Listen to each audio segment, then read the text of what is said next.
요한계시록 강해 30번째 말씀입니다. 제목은 쉿 비밀이야.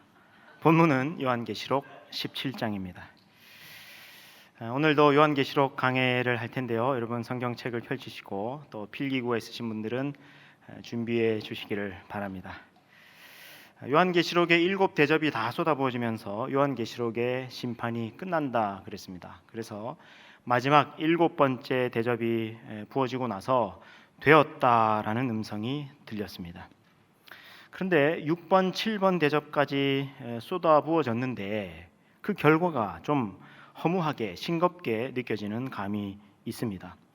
6번 대접을 부으니까 악의 세력을 소탕하는 최후의 심판을 위해서 그 모든 악의 세력이 아마겟돈이라고 하는 곳으로 모이더라 하고 끝났고요.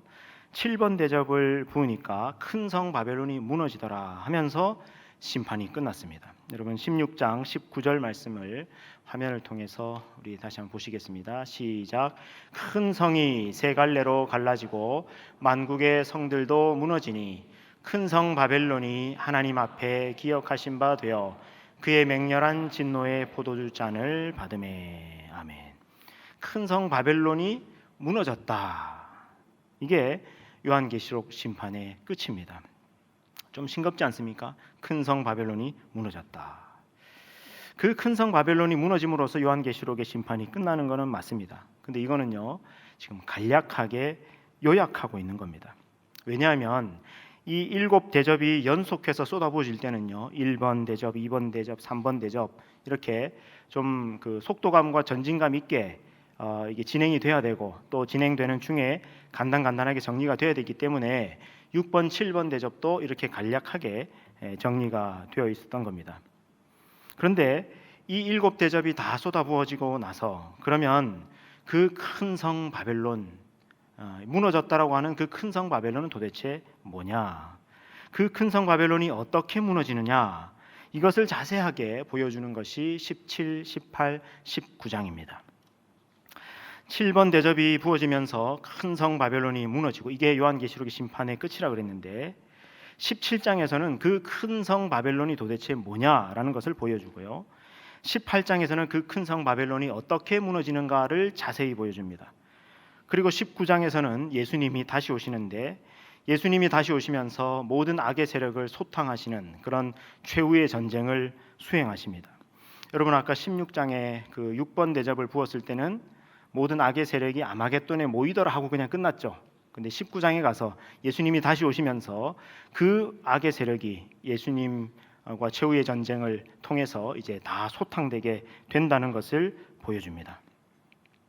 그리고 이제 두 짐승이 심판을 받고요. 20장에 가면 맨 마지막 용, 마귀, 사탄이 심판을 받으면서 요한계시록의 심판이 진짜 끝납니다. 여러분 17, 18, 19장의 의미가 그렇습니다. 화면을 잠깐 보시겠습니다.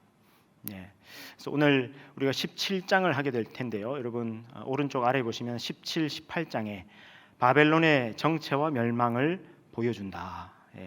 왜냐하면 16장 끝에 7번째 대접을 쏟아부으면서 큰 성 바벨론이 무너진다 그랬잖아요. 그래서 그 큰 성 바벨론이 도대체 뭐냐 17장에 보여주고 또 그 큰 성 바벨론이 무너지는 자세한 과정을 18장에서 보여줍니다. 19장에서 예수님이 오시고 최후의 전쟁을 통해서 모든 악의 세력이 소탕되고 20장에 악의 최후가 나옵니다. 여러분 요한계시록이 바로 이 7번 대접을 목표로 종착지로 쭉 달려왔습니다. 이 7번 대접이 부어지면서 요한계시록의 심판이 끝나는데 그러면 도대체 이 7번 대접이 부어진 결과 큰 성 바벨론이 무너질 때 이 큰 성 바벨론이 도대체 뭐냐는 겁니다. 여러분 이걸 아는 게 얼마나 중요하겠습니까? 그래서 17장, 18장에서 아주 자세히 다룹니다. 이제 17장 본문을 보면서 이 큰 성 바벨론이 무엇인지에 대해서 살펴보시겠습니다. 우리 요한계시록 17장 1절 말씀을 우리 같이 읽겠습니다. 시작. 또 7 대접을 가진 7 천사 중 하나가 와서 내게 말하여 이르되 이리로 오라. 많은 물 위에 앉은 큰 음녀가 받을 심판을 내게 보이리라. 아멘. 7 대접을 가진 7 천사 중 하나가 와서 말을 합니다. 7 대접을 가진 7 천사가 와서 지금 이 환상을 보여준다라고 하는 것은 지금 17장, 18장에 있는 이 환상이 그 일곱 대접과 연관된 환상이다 그 말이고, 그 일곱 대접에 대한 부연 설명을 해주는 그런 환상이다라는 뜻입니다. 자, 뭐라고 말합니까? 이리로 오라. 많은 물 위에 앉은 큰 음녀가 받을 심판을 내게 보이리라. 예, 많은 물 위에 앉은 큰 음녀. 일단 음란한 여자가 나오는데 이 여자가 많은 물 위에 앉아 있더라는 겁니다. 이 여자가 앉아 있는 많은 물, 이게 도대체 뭐냐? 이게 15절에 나옵니다. 요한계시록 17장은요 어떤 환상을 보여주고 그 환상의 의미가 뭐다 친절하게 해설해주는 그런 장입니다. 그래서 15절 말씀 보세요. 17장 15절. 자, 또 천사가 내게 말하되 내가 본 바 음녀가 앉아 있는 그 물은 뭐라는 겁니까? 백성과 무리와 열국과 방언들이다. 세상의 많은 나라들, 많은 민족들을 의미합니다. 자, 그런데 이 여자가 그 많은 물 위에 앉아 있다라고 하니까 무슨 의미겠습니까? 이 여자가 그 많은 나라들, 많은 민족들을 지배하는 존재다, 그런 의미입니다. 자, 그러면은 이 음녀, 이 큰 음녀가 누구인가 계속 보겠습니다. 2절 말씀 시작. 땅의 임금들도 그와 더불어 음행하였고 땅에 사는 자들도 그 음행의 포도주에 취하였다 하고. 예. 그 음녀가 많은 물 위에 또 세상 여러 나라들 위에 군림하고 지배하는 것뿐만 아니라 이 여자가 음란한 여자이기 때문에 땅의 임금들, 여러 나라의 왕들, 그리고 그곳에 사는 사람들까지도 그 여자와 함께 음행하게 했다는 겁니다. 그 음행의 포도주에 함께 취하였다는 겁니다. 여러분, 여기에서 나오는 이 음행이라고 하는 것은요 우상 숭배를 말합니다. 황제 숭배, 우상 숭배를 의미합니다. 자, 이제부터 본격적인 환상이 3절부터 시작되는데요. 우리 3절부터는 화면을 통해서 같이 보시겠습니다. 자, 곧 성령으로 나를 데리고 광야로 가니라. 여러분, 성령으로라는 단어가 오랜만에 나왔습니다. 요한계시록 강의 초반에 제가 말씀드린 엔 푸뉴마티 기억납니까? 요한계시록에서 성령으로라고 할 때는 이제 본격적으로 아주 중요한 환상으로 들어간다라는 그런 의미입니다. 그래서 졸던 사람도 요한계시록 강해를 지금은 이렇게 강해를 해주지만 옛날에는 읽어줬을 거 아닙니까?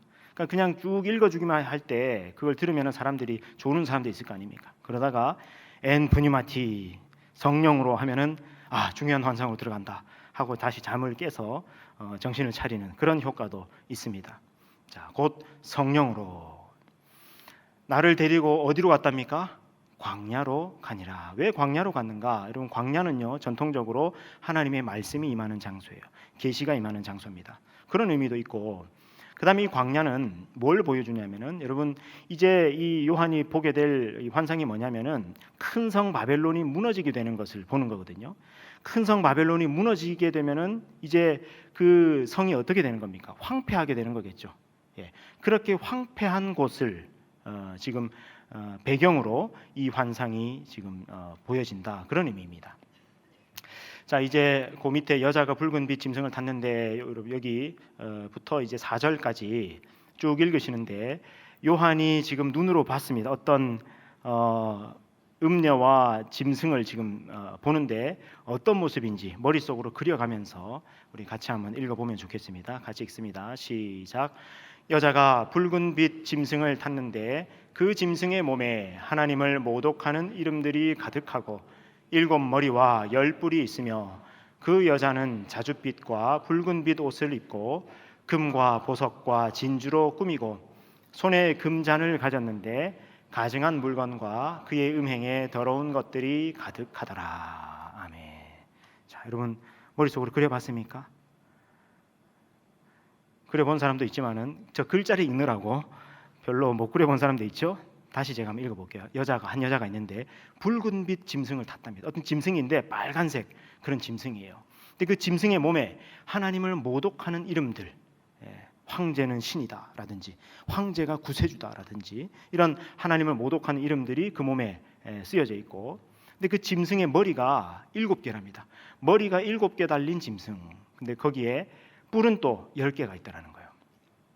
자, 그 다음에 그 짐승을 타고 있는 여자의 모습이 어떤가?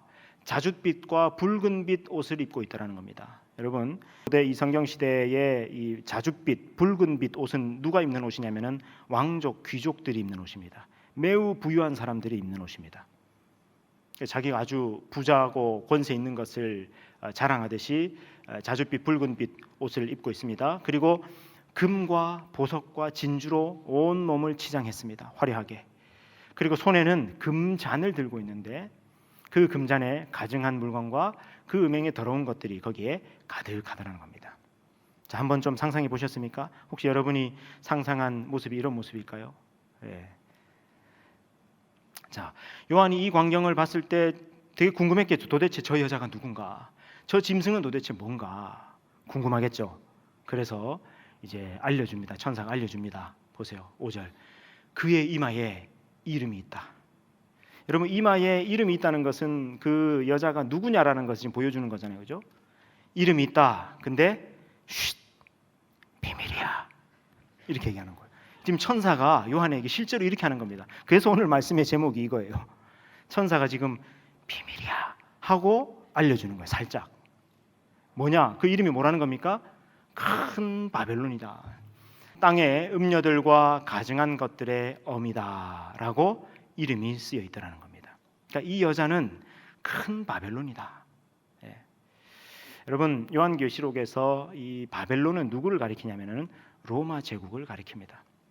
우리는 지금 제 성경을 2000년 뒤에 읽으니까 바벨론 하면은 그냥 바벨론인가 보다 이렇게 생각하지만 이 요한계시록 기록될 당시의 기독교인들 혹은 유대인들에게 바벨론 하면 제일 먼저 떠오르는 것은 로마 제국이었어요.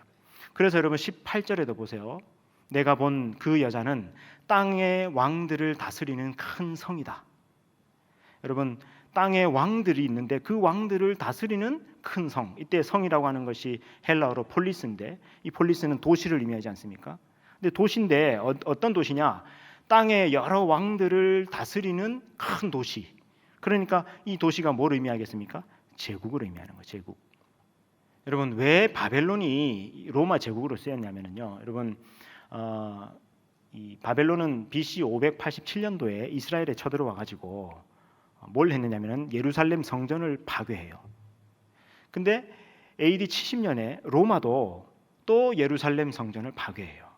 그러니까 이 성경 역사 안에서 이스라엘 역사 안에서 예루살렘 성전을 파괴한 나라는 딱 두 나라인 거예요. 바벨론과 로마 제국. 그래서 이 요한계시록이 기록될 당시는 AD 96년쯤 됐을 때인데 그때 사람들은 로마를 일컬어서 뭐라고 얘기했냐면 바벨론이다. 하나님의 성전을 파괴한 나라 바벨론이다고. 그렇게 많이 이야기들을 했습니다. 왜냐하면 여러분 이때 당시 기독교가 박해를 받지 않았습니까? 예, 황제 숭배를 안 한다 그래가지고 박해를 받는 상황이었기 때문에 대놓고 로마 제국 저 나쁜 이렇게 얘기할 수가 없는 거예요. 그러니까 암호처럼 부르던 이름이 뭐냐면은 바로 바벨론이었어요. 예. 자, 6절입니다. 우리 6절 같이 읽겠습니다. 시작. 또 내가 보매 이 여자가 성도들의 피와 예수의 증인들의 피에 취한지라. 내가 그 여자를 보고 놀랍게 여기고 크게 놀랍게 여기니. 네. 이 음녀가 이 여자가 성도들의 피와 예수의 증인들의 피에 취했다. 이게 무슨 뜻일까요? 여러분, 로마 제국 아래에서 우리 그리스도인들이 얼마나 많은 순교를 당했습니까? 얼마나 많은 박해와 순교를 당했습니까? 콜로세움에 끌려가서 거기에서 사자의 밥이 되기도 했고요. 거기 십자가에 매달려서 화형당하기도 했고요. 얼마나 많은 피를 흘렸습니까? 그래서 요한이 그 여자를 보고 놀랍게 여기고 크게 놀랍게 여깁니다. 예. 이 여자가 그러면은 이 심판받을 음녀가 그러면 로마 제국이란 말입니까? 이 로마 제국도 결국 그러면은 망한단 말입니까? 하면서 이 요한이 크게 놀랍니다. 7절 8절은 좀 이따가 말씀드리고 먼저 9절을 보겠습니다. 9절 같이 읽습니다. 시작. 지혜 있는 뜻이 여기 있으니 그 일곱 머리는 여자가 앉은 일곱 산이요. 예. 여자가 타고 있는 짐승의 머리가 일곱이라 그랬죠. 그 일곱 머리의 의미가 뭐냐? 그것은 일곱 산이다 이렇게 나와요. 예. 이 일곱 산이라는 말도 지금 우리가 2000년 뒤에 읽으니까 이게 별로 안 와닿는 말이지. 이 당시 사람들에게는 일곱 산 그러면 로마 도시 하고 바로 떠오릅니다. 예. 자, 여러분 아주 재밌는 고고학 발굴이 됐는데요. 세스테르티우스라고 하는 고대 로마 동전입니다. 한쪽 면에는 베스파시안 황제의 얼굴이 그려져 있고, 근데 그 뒷면에 보니까 한 여신의 모습이 새겨져 있는데 보세요. 좀 자세히 보시면요, 이런 모습이에요. 예. 여러분, 이게 뭐냐면은 로마라는 이름의 여신의 모습이에요. 로마가 제국의 이름이기도 하지만 여신의 이름이기도 해요. 로마의 수호신이기도 하고 로마를 상징하는 여신의 이름이 바로 로마예요. 예. 근데 이 로마 여신의 모습을 가만히 보면요, 머리에는 군모를 쓰고 있고 옷은 군복을 입고 있고 또 손에는 칼을 들고 있습니다.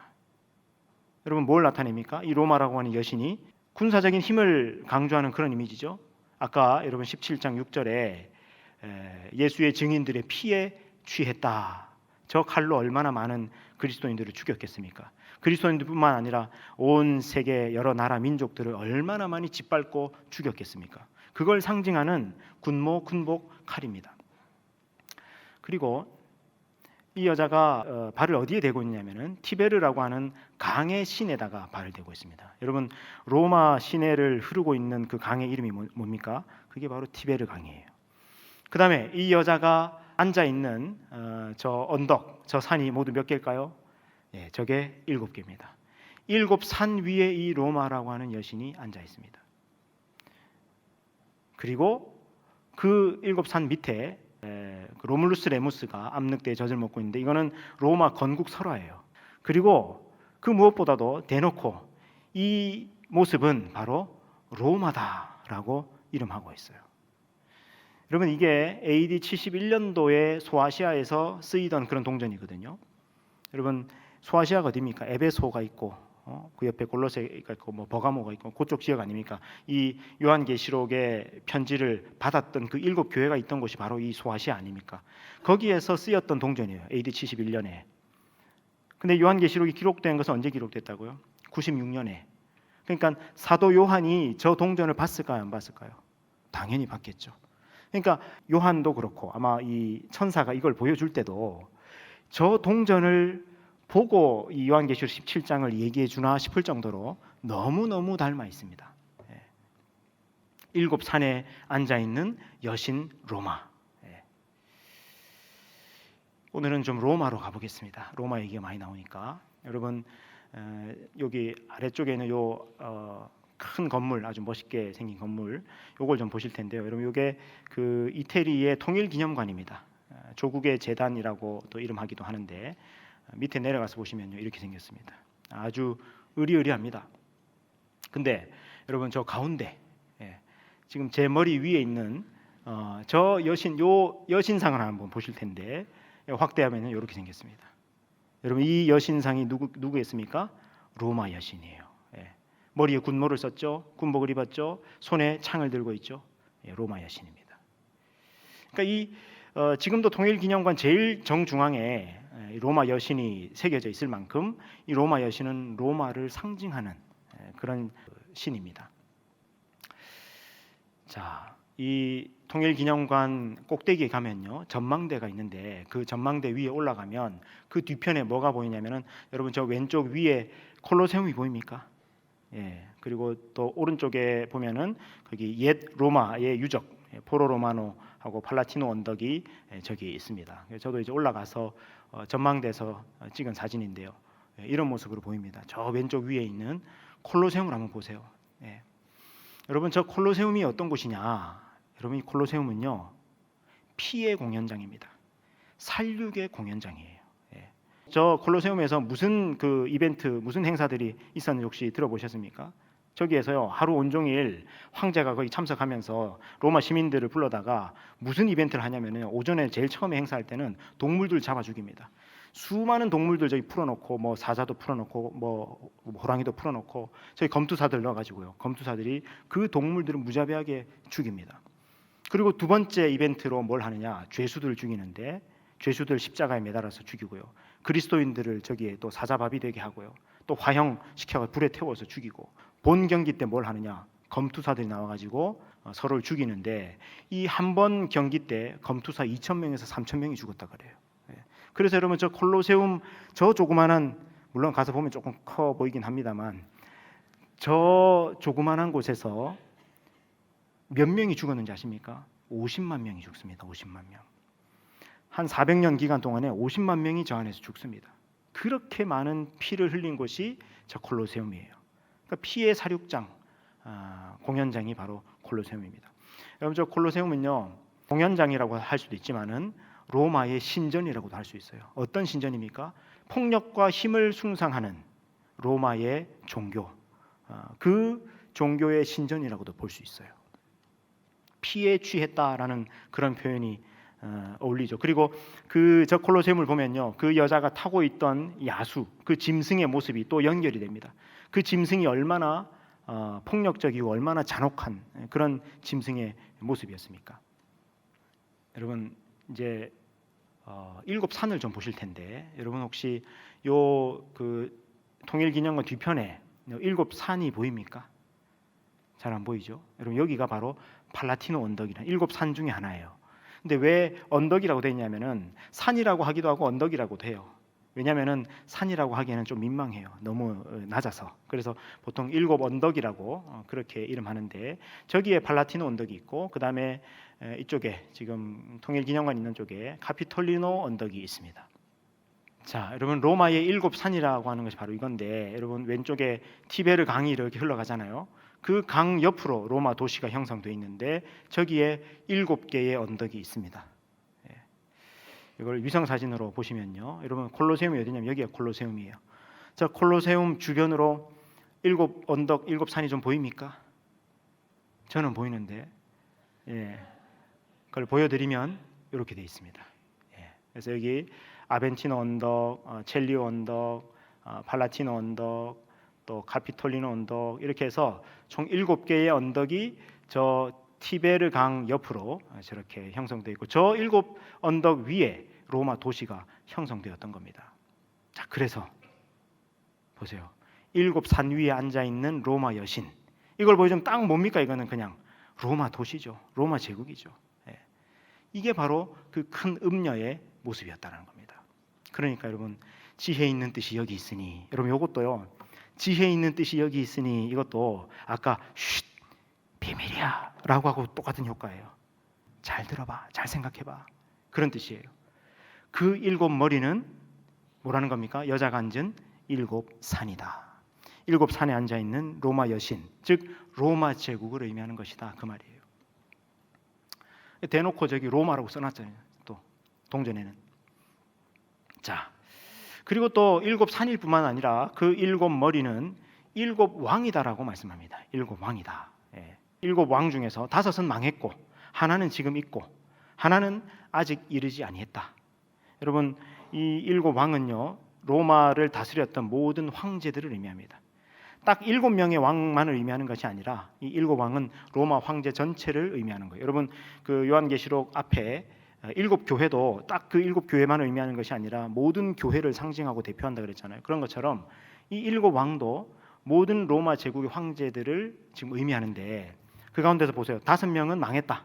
5명이 이미 망했고, 또 지금 있는 왕이 또 하나 있을 거 아닙니까? 그리고 앞으로 나타날 왕도 또 있을 거 아닙니까? 그런 의미입니다. 근데 그 앞으로 나타날 왕은 때가 이르면 반드시 잠시 동안 머무를 것이다. 잠시 동안 머무른다라고 하는 것은 이제 이 로마 제국이 멸망하면서 잠깐 동안만 왕으로 있을 것이다. 임박한 종말을 나타내고 있습니다.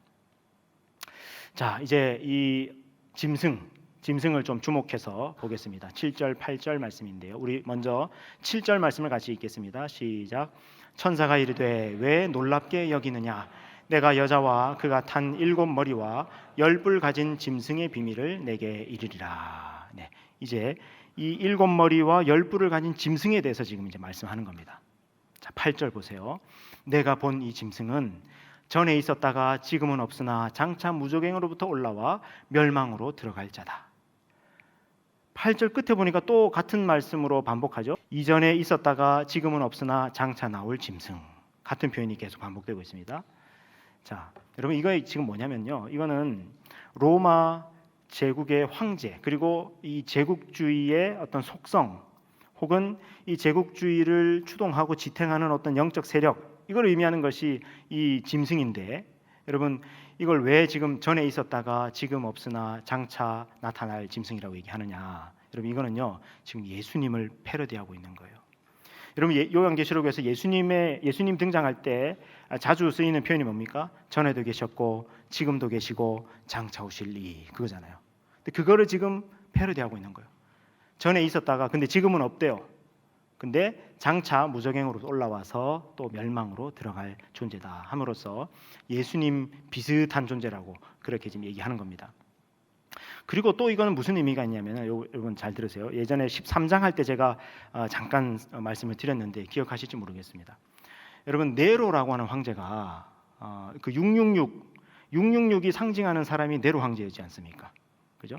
근데 이 네로가 자살했다고 알려져 있는데 사람들이 이 당시 사람들은요 그 네로가 자살했다고 생각하지 않고 안 죽었다. 네로가 도망가 가지고 저 파르티아라고 하는 곳으로 도망가 있다가 거기에서 자기의 세력을 형성해 가지고 다시 로마로 쳐들어와서 이 로마를 파괴할 것이다 하는 그런 공포스러운 소문이 이 당시 사람들에게 가득 있었습니다. 지금 그 얘기를 하는 겁니다. 전에 있었다가 지금은 없다. 네로 황제 말입니다. 전에 있었죠. 근데 지금은 없잖아요. 근데 장차 다시 올 거야. 파르티아에 있다가 다시 올 것처럼 다시 올 거야.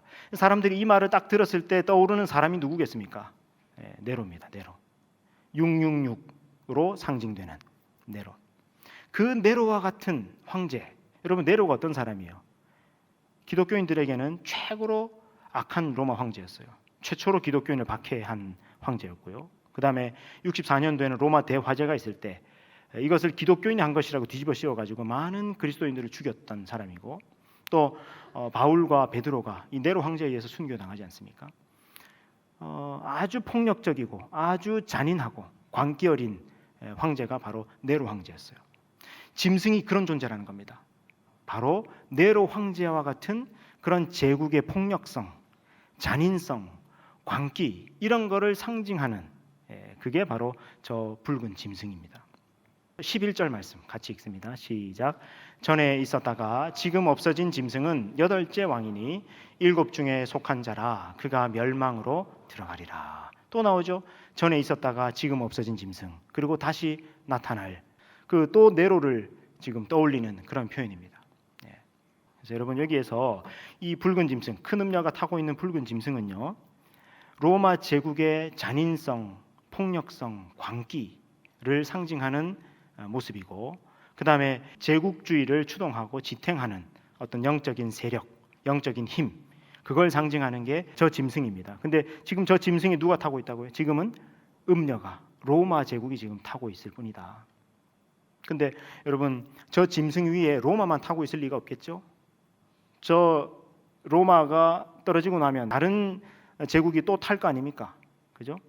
그래서 뒤에 보세요. 이제는 뭘 보여주느냐? 열불을 보여줍니다. 내가 보던 열불은 열왕이니 아직 나라를 얻지 못하였으나 다만 짐승과 더불어 임금처럼 한동안 권세를 받으리라. 이 열불 열왕은 누구냐? 로마의 속국, 로마의 지배 아래에 있던 여러 나라들, 그 왕들. 자, 근데 13절에 그들이 한 뜻을 가지고 자기의 능력과 권세를 모두 그 짐승에게, 그 제국에다가 바치는 겁니다. 제국에 충성하고 제국에 부역하는 여러 나라, 여러 왕들을 의미하죠. 자, 근데 14절 보세요. 아주 중요한 말씀입니다. 우리 같이 읽습니다. 시작. 그들이 어린 양과 더불어 싸우려니와 어린 양은 만주의 주시오 만왕의 왕이심으로 그들을 이기실 터이요 또 그와 함께 있는 자들 곧 부르심을 받고 택하심을 받은 진실한 자들도 이기리로다. 아멘. 여러분 저 붉은 짐승 그리고 저 짐승을 타고 있는 음녀 대단히 화려해 보이고 대단히 세 보이는 저들과 누가 싸운다는 겁니까? 어린 양이 싸운다는 거예요. 근데 어떻게 되면 결과가 뭡니까? 어린 양이 이긴다. 왜냐? 어린 양은 여러분 이미지로만 보면 어떻습니까? 저 짐승에 비해서 이미지로만 보면 세상 약해 보이는 동물 아닙니까? 근데 저 어린 양이 누굴 상징해요? 예수 그리스도를 상징하죠. 겉으로 보기에는 십자가에서 죽임당하시고 부활하신 그 예수님이 어린 양처럼 보이지만 그분이 누구시라는 겁니까? 만주의 주님이시고 만왕의 왕이시다. 그래서 어떻게 합니까? 그 짐승과 싸워 이기신다. 어린 양만 짐승과 싸워 이기는 것이 아니라 어린 양을 따르는 이들, 그와 함께 있는 자들, 곧 부르심을 받고 택하심을 받은 진실한 자들, 그리스도인들, 성도들, 하나님의 백성들, 저와 여러분도 이긴다는 겁니다. 누구한테? 저 짐승에게, 저 큰 음녀에게. 여러분, 이게 요한계시록 17장의 핵심 메시지입니다. 자, 그래서 이 큰 음녀 어떻게 심판을 받는지 보세요. 16절에 내가 본 바 이 열불과 짐승은 음녀를 미워하여.